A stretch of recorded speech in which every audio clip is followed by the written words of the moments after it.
Quiero también agradecerle acá al Club Villaluro con respecto a brindarnos cada vez que lo hemos necesitado estas instalaciones para poder disfrutar y poder charlar entre nosotros.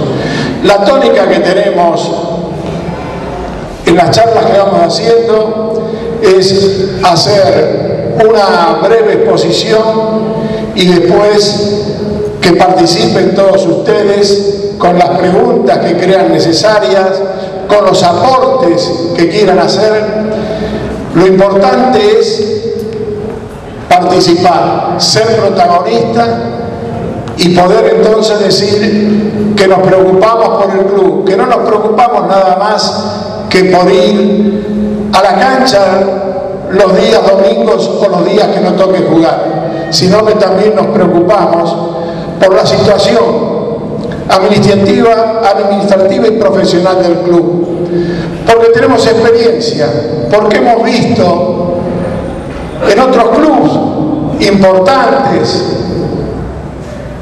grandes, como le pasó a Racing, a Independiente, a San Lorenzo, a River, ahora que está sufriendo esta situación. Nosotros estamos viendo que en los últimos años, dentro del club, hay cosas que no se están haciendo como deberían hacerse. Se le ha perdido el respeto y hay un destrato para con el socio. Se ha cerrado la conscripción de socios, no se nos venden plateas. A un partido importante, alguien que quiere llevar a su hijo y hace un gasto a lo mejor que no tiene el dinero para hacerlo, sin embargo esas entradas van al turismo. En Boca entran cifras muy chiquitas, alrededor de los 200 pesos. Las empresas de turismo la venden 200, 300, 400 dólares o euros, por un lado. Por otro lado, hemos visto en los últimos años como le pasó en la década del 90 a River, vendiendo jugadores por todos lados. Lo que vendió River de jugadores en la década del 90 y principio del 2000 fue increíble. ¿Dónde está ese dinero? Y en Boca en estos momentos, yo tengo acá los balances para que los podamos ver todos. Boca está al día, está mejor que otros clubes, pero tiene en su presupuesto, que nosotros lo seguimos, lo discutimos, donde están acá varios de los que son nuestros representantes, y en la mesa de representantes está Roberto Gaudio.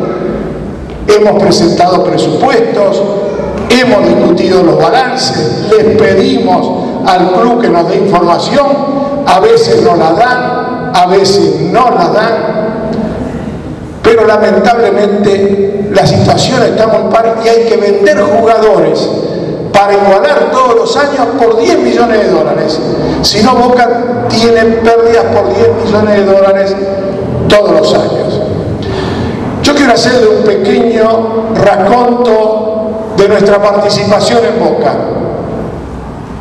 Sí, para los que somos mayores, que tenemos unos cuantos años y que vimos épocas esplendorosas y épocas donde la pasamos muy mal. Digo, épocas esplendorosas como la década del 60, 70, cuando era presidente don Alberto J. Armando. Pero llegamos a principios del 80, después de la contratación de Maradona, que llegamos con un club, con una cancha que no la podíamos utilizar porque sus instalaciones nos daban más. En ese momento era la Intendencia de la Ciudad de Buenos Aires, no estaba habilitada la cancha, teníamos que jugar en canchas prestadas o alquiladas. Los números de la camiseta se escribían, los ponían con pintura, hasta que llegó don Antonio Alegre al club y empezamos a mejorar allá en diciembre de 1985. Pero desgraciadamente una política equivocada muy especialmente en la Asociación del Fútbol Argentino, de confrontación con este señor que dirige desde el año 79 la Asociación del Fútbol Argentino, desgraciadamente nos llevó a que éramos perjudicados en arbitrajes, en temas increíbles futbolísticos. Habíamos mejorado administrativamente el club, pero futbolísticamente. Y yo pongo como ejemplo un partido que fue una vergüenza hoy, que lo quiero recordar para los pocos que estábamos ese día en Chile, aquel partido con el Colo-Colo, donde perdimos las semifinales de la Copa Libertadores, después que había 200, 300 civiles adentro de la cancha como si fueran fotógrafos, donde golpearon a jugadores nuestros, le rompieron la cabeza a Marchesini, interrumpieron el partido, y sin embargo la Confederación Sudamericana, la Asociación del Fútbol Argentino, no dijo nada. En otro momento ese partido tendría que haberse suspendido y castigado por lo que había hecho el Colo-Colo en ese momento. Entonces, esto eran las diferencias, desgraciadamente, que teníamos con la Asociación del Fútbol Argentino, y todos sabemos, uno puede plantear cosas justas. No digo que los dirigentes de Boca en ese momento no hubieran planteado cosas correctas, pero cuando uno se pone a nadar contra la corriente, uno sabe que al final termina agotándose. Y lo vemos. Este señor que desde 1979 conduce la Asociación del Fútbol Argentino. Entonces, alrededor del año 1995, y quiero entrar en esto, nos reunimos un grupo de asociados, prácticamente, excepto dos, de los que comenzamos con eso, habían sido dirigentes, y comenzamos en 1994-95 a buscar de armar una propuesta para Boca que sea interesante y posible.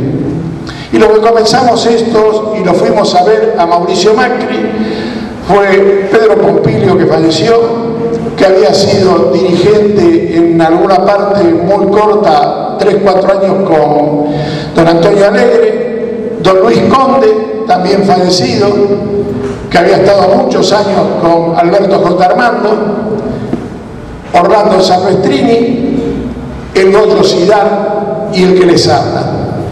Ahí comenzamos esta historia, nos enfrentamos en una elección y tuvimos como adversario a don Antonio Alegre en 1995, y terminamos ganando una elección 60-40, donde participó muchísima gente. A partir de ese momento pagamos las consecuencias mucho, la verdad, de no tener una experiencia en la gestión de un club de fútbol. Teníamos experiencias en otras cosas. Teníamos algunos experiencia empresaria, otros teníamos experiencias políticas, pero no teníamos experiencia en la gestión. Trajimos a Carlos Vilardo como técnico, lo hicimos a partir, cuento estas anécdotas también para que todos se enteren, porque a mí me parece que siempre son interesantes. Por una encuesta compramos y gastamos dinero a rolete en jugadores, jugamos partidos brillantes en ese año 96, parecía un cuadro distinto Boca en algunos momentos, pero en definitiva fracasamos. Seguimos esto hasta fin de año. En 1997 buscamos en la comisión directiva cambiar el cuerpo técnico que había fallado. La mayoría de la comisión directiva, por muy poco, queríamos, el que les habla también, Mauricio Macri y todo, a Brindisi. Fue entre Brindisi y el Bambino Veira, pero bueno, quienes fueron elegidos por la comisión directiva a hablar con los dos, dijeron que parecía mejor la propuesta del Bambino, y entonces trajimos al Bambino. En el año 97 comenzaron algunas desavenencias en la comisión directiva, es decir, el presidente Mauricio Macri empezó a moverse con un grupo de amigos A mediados del 97, en la Asamblea de Representantes, que es el órgano máximo del club, le rechazamos el balance porque había algunas cosas que no estábamos de acuerdo. Pusimos una auditoría, comprobamos que había algunas cosas que no eran correctas, no digo que había dolo, sino que no estaban bien hechas. A fin de año, ese año 97, un campeonato que prácticamente lo teníamos en la mano después de ganar en la cancha de River 2-1, con goles, fue el último partido que jugó Maradona, con goles de Torresani y Martín Palermo. Perdimos a los pocos días, al otro sábado a la noche, en la cancha de Boca 1-0 con Lanús, y terminamos perdiendo el campeonato por un punto. Siguió Beira hasta mediados del 97, desgraciadamente falleció a principios del 97 don Luis Conde, quien nos representaba en la AFA. Volvimos a reunirnos todos en la división que había interna en el club, nos juntamos con el presidente y dijimos: esto va mal, es responsabilidad nuestra, no estamos conduciendo correctamente, hemos hecho cosas buenas administrativas, pero no conseguimos futbolísticamente darle respuesta a la gente. Y acá bien, hicimos una encuesta para ver qué quería la gente de Boca.